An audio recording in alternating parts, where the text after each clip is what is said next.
如果说春节是中国人精神图腾中最敏感的神经，春晚曾是这根神经上最响亮的共鸣箱。可不知从哪年起，那共鸣渐弱，最终沦为除夕夜食之无味弃之可惜的背景白噪音。打开电视寻年味，最先袭来的却是失落。那张曾代表国家脸面的面具碎了。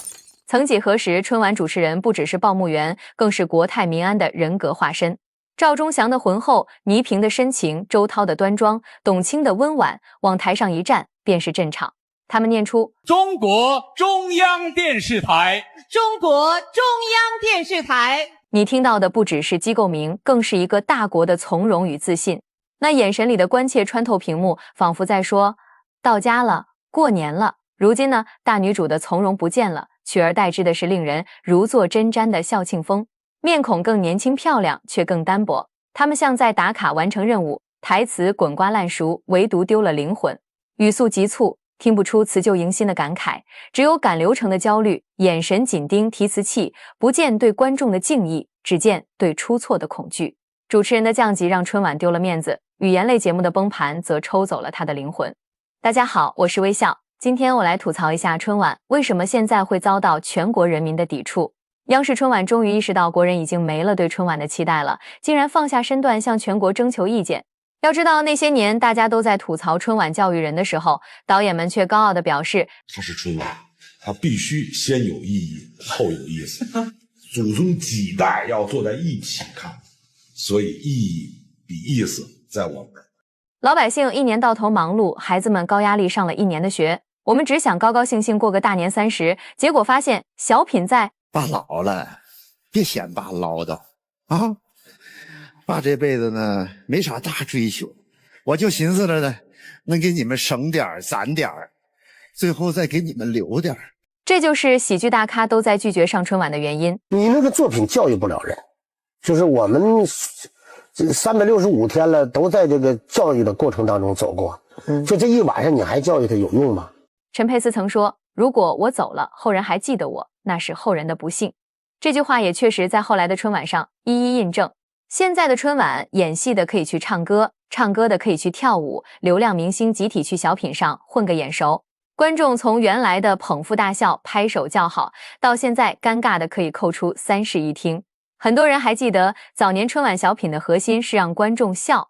赵本山在卖拐里抖的包袱，没有刻意的煽情，全凭生活化的台词和夸张的肢体语言，让全家老小捧腹。陈佩斯和朱时茂的主角与配角，用荒诞的剧情讽刺人性，笑点里藏着巧思，却从不用说教收尾。那时的春晚是造梗机器，一句台词能火一整年，成了街头巷尾的流行语。春晚越来越差的不只是小品，原来主持人也在降级。我想送大家一朵迎春花，告别今宵，我们站在一个崭新的起点，让我们和过去一年所有的艰难烦恼说句再见。如果不说这是春晚，还以为是大学校园的晚会主持，念台词像照本宣科，连辞旧迎新的祝福都念得毫无温度，仿佛在完成打卡任务。曾经的央视主持天团，一开口就是国泰民安的底气。中国中央电视台，中国中央电视台，春到福来，春夏黄河冰雪开，春到福来，春潮四海歌豪迈。周涛的端庄典雅，董卿的温婉大气，他们往舞台上一站，不用多言就自带阵场的气质。他们的台词字正腔圆，眼神里有对观众的尊重，也有对节日的热忱。可不知从何时起，舞台上的面孔换了一茬又一茬。年轻主持人或许有活力，却少了沉淀多年的功底，要么念台词时带着明显的背书感，要么互动时生硬尴尬，青涩的撑不起场面，少了这份大女主的从容与默契，连中国中央电视台的开场都没了当年那股振奋人心的力量。如果说主持人的降级让春晚少了排面，那现在的小品就是抽走了春晚的灵魂。曾经的春晚小品是全家人围坐在一起的快乐源泉，更是藏着时代印记的生活镜子。可不知从何时起，春晚小品变了味，开头强行搞笑，中间铺垫剧情，结尾闭上价值，仿佛不教育观众就不算好作品。老觉得搞笑这事儿不高级，就是到最后吧，他得悲一下，他得让人哭，这事儿他才高级。他奔着正剧去，他觉得他收得了场，下得了台。小沈阳的无奈最具代表性，当年凭借不差钱一战成名，可后来却坦言放弃小品了。小品我放弃了，小品现在都是洗头卑微，我不喜欢，我喜欢逗大家笑，从头到尾的把你们笑得开心，这是我想要的。他想要的是让观众纯粹的笑，可舞台需要的是有意义的笑，要传递正能量，要符合各种审查标准。最后他只能放弃小品，转向影视领域。更让喜剧大咖们无奈的是春晚舞台上的隐形规则。陈佩斯坦言春晚的创作氛围很差，以后再不去了，不是一个创作的那种氛围，每个部门都在互相的掣肘，所以特别讨厌。无论你说多少遍，那样更好，等于限制了一个艺人的发展。我还有更好的东西的时候，他永远给你关着这个。演员的想法一再被否定，不是因为不好笑，而是因为不符合要求。舞台上的掌声和笑声都是托儿带动的，没了真实的反馈，喜剧也就失去了灵魂。如果冷场，我没本事，我回家练去。最讨厌、最可怕的就是好不好的一上来演员还没说词儿呢，全是托儿，而且托儿非常堂而皇之的走上了殿堂。所以春晚的收视率也在屡屡创新低，频繁的饺子更是引起南方网友的强烈不满。大家可以根据这张图看出，南方的观众基本都不看春晚了，反正我是好多年没看过了。北方观众怀念真实的欢笑，大家嘴上说着春晚越来越不好看，心里却还藏着一丝期待。我想看赵本山。春晚啊，我现在春晚最想看到赵本山。春晚上你想看赵本山，比如说小品王。春晚上啊，赵本山，赵本山。如今春晚开始向全国征求意见，或许是想找回那份初心。可真正的改变从来不是征求意见这么简单，而是要放下教育者的身份，回归陪伴者的角色，是要给演员多一点创作空间，给观众多一点真实反馈。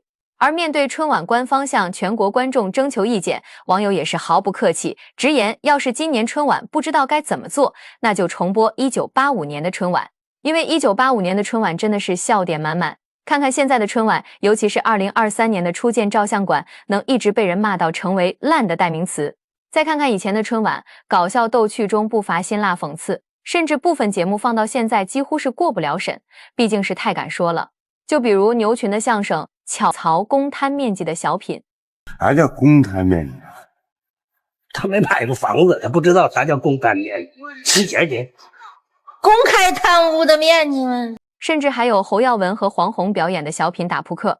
我先给你来个小的，错，一个副经理，管上经理，管上总经理，压上董事长，管上秘书，管上你这秘书管我董事长啊？啊，这是女秘书。几句话下来就是几个响亮的耳光，讽刺的是现实，打脸的是资本。再看看下面这些吐槽中国足球的小品，每一部都直击灵魂。运动让人看着揪心，足球什么运动更揪心？中国足球，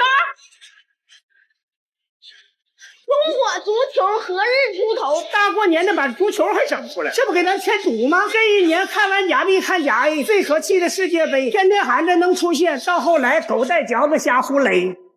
是什么最臭？中国男子足球队临门一脚，那脚最臭。足球队脚太臭，不如回家卖土豆。足球男的爱看，女的不爱看。你说的那是过去，现在是女的爱看，男的不爱看，他生不起了气哟。这速度，我还真找着点高峰的感觉。没错，中国足球队要有你这速度，早出现了。也是个足球迷，Go Go Go！ 累哦累哦累！老爷子，我们就要赢了，对方已经罚下2球员了。就是罚下罚，咱也赢不了。但是现在的春晚舞台只剩下了说教和包饺子的声音，无论什么节目都要升华一下，一定要有意义。小品的演绎也离不开包饺子，好吃不如饺子。大年30，踏踏实实吃顿饺子。只要咱们吃上一顿热乎的饺子，那就算是过年了。我这一路上就想家里的饺子，我学会包饺子了。导致现在的许多人在网上看到一个有意思的视频，第一反应就是早知道留到过年再看了。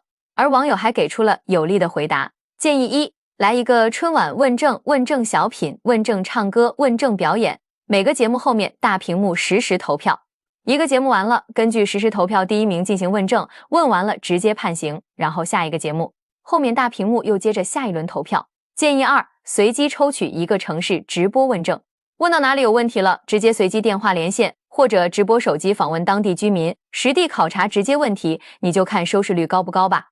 建议三，搞一场娱乐圈开年大检查，分设导演、编剧、明星3个会场，立场核查，无犯罪记录核查，纳税核查，毒检一条龙，一个都别落下。这建议提的简直说到大家心坎里了。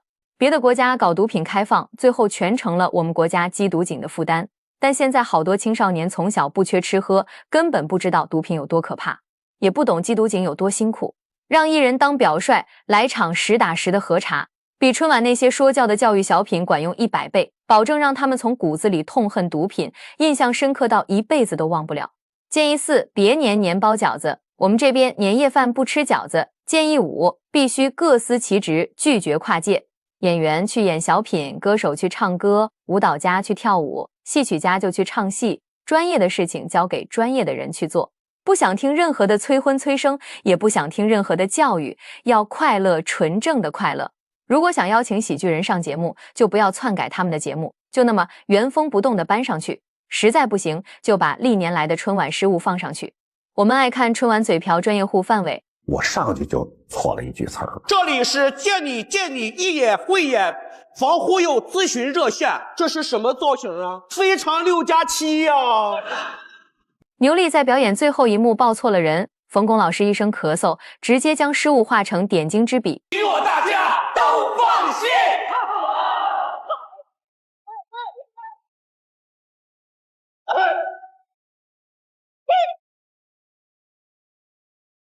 沈腾春晚没有一次正常发挥过，歌不记词儿，你知道吗？服不服那年我是最惊险的，我觉得对于我是一个人生的一个转折点。我演一老太太嘛，摔倒了，那哎呀，我的拨了盖儿啊，我的胳膊肘子、胯骨肘子呀什么的。腾哥反转的时候，他在地上要学着我再来一遍。哎呀，我的胳膊肘！跟他学完之后就应该是我的台词，我说完他就应该往下接，他还在沉浸在那个里面啊。根本不说词儿，我都傻了，你知道吗？我说那是我的词儿啊，然后他才能意识到啊，然后开始往下接词儿。他说的全是我的词儿啊！这玩意儿谁说算谁的呀？赵本山口误加笑场，几亿人收看，没一个人发现这是失误。在苍茫的大海上，乌云狂风。还认字呢！狂风卷集的乌云。宋小宝在舞台上的神级救场，说出了那句“海燕呐，你可长点心吧”。因为提前上场，逼得宋小宝神发挥。我和海燕的词儿还没有掉，还没有交代完，我师傅就来了啊！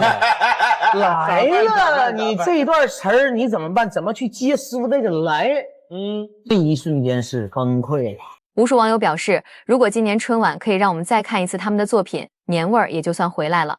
因为现在的春晚小品越来越像强行煽情的演示文稿，要么是为了搞笑堆砌网络热词，要么是脱离现实的悬浮剧情，聊着不接地气的话题，完全没了普通人的烟火气。更让人无奈的是强行正能量，前面铺垫了半天，结尾突然硬凹主题，仿佛不喊几句口号就不算完成任务。大年夜，我收获了爱情，让我们每个人向着自己的幸福出发！哎，两位新人，3、2、1，爱情真奇妙。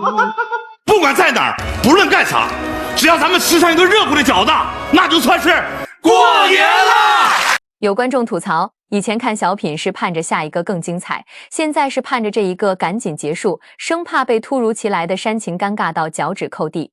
为什么曾经的小品能让人念念不忘？因为他们扎根生活，也敢直面当时的社会问题，用幽默化解沉重。可现在的小品怕得罪人，怕踩雷区，只能在安全区里打转，写着不痛不痒的剧情，说着无关紧要的台词，最后把好笑变成了好尴尬，把共鸣变成了疏远。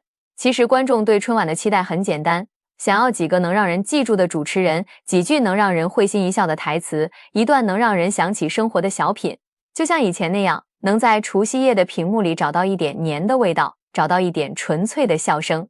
可惜的是，如今的春晚离这份期待越来越远，主持人撑不起场面，小品没了灵魂，只剩下华丽的舞台和流水席一样的过场。希望有一天，我们还能等到像周涛、董卿那样的主持人重返舞台，等到像卖拐、打工奇遇那样搞笑接地气的小品重现荧幕，让春晚再变回那个能让全国观众守着屏幕盼着新年的快乐源泉。好了，本期内容到这里就结束了，我是微笑，感谢你的观看，我们下期见。